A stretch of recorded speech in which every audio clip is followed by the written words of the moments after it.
There are some places that exist just outside of memory, the kind of places that are talked about in passing, but never really questioned. Stories get passed around, but no one knows who first told them. Maybe they've always been there, waiting for someone to listen. This town has a few stories like that. And this one started with a book I was never supposed to find. The public library is one of my favorite places in town. It's quiet, tucked away, with big picture windows overlooking the lake. On summer days, the view is perfect, especially from inside. The lake is beautiful, but between June and August, the smell can be overwhelming. I was looking for a new book when I noticed something wedged between two others. It was an old, handmade manuscript, bound together with an old wire-binding spine. The title caught my attention immediately. Beneath the Streets, a study of downtown's forgotten tunnels. I flipped it open and skimmed the first few pages. According to the author, there was once a network of tunnels running underneath downtown, connecting many of the old buildings. Most of the entrances had been sealed, but a few, just a few, still remained. The easiest one to access was beneath a building near the old fire station. I almost laughed. I had heard something about this before.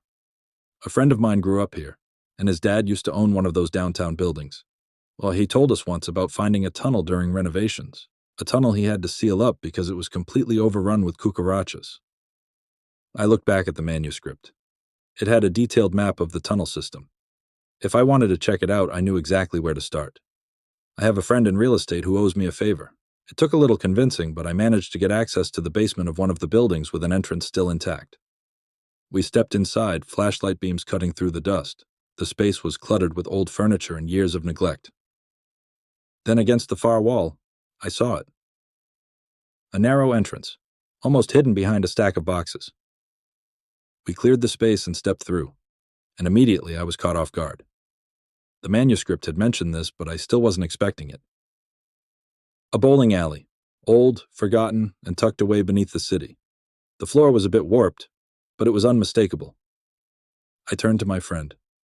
"This is already weird, right?" She nodded. I always heard rumors, but I never expected them to be true. I moved past the lanes deeper into the basement. That's when I saw a board leaning against the far wall. I pulled it aside, and behind it was a very old door. It looked heavy, swollen with age. I pushed. It didn't budge.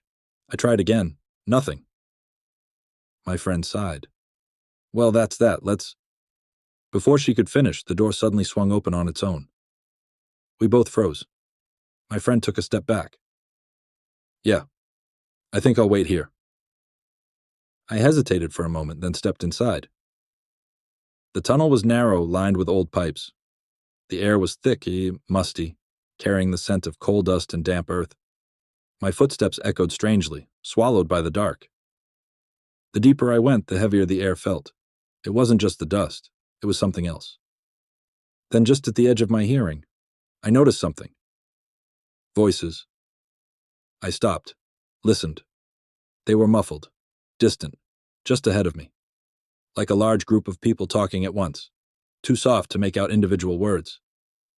I took another step forward. They moved farther away. Another step, again just out of reach. I kept walking, drawn forward by the sound.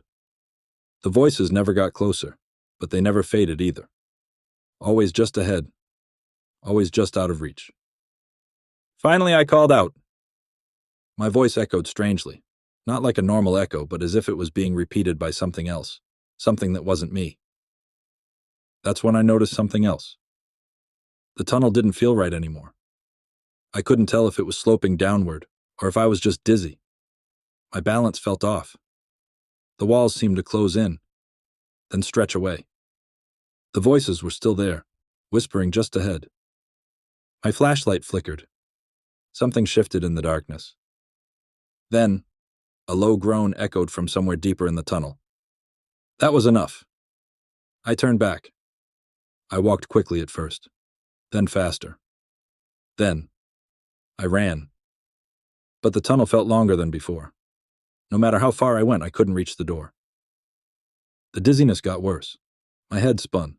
My footsteps didn't sound right, like they were hitting the ground a second after I took a step.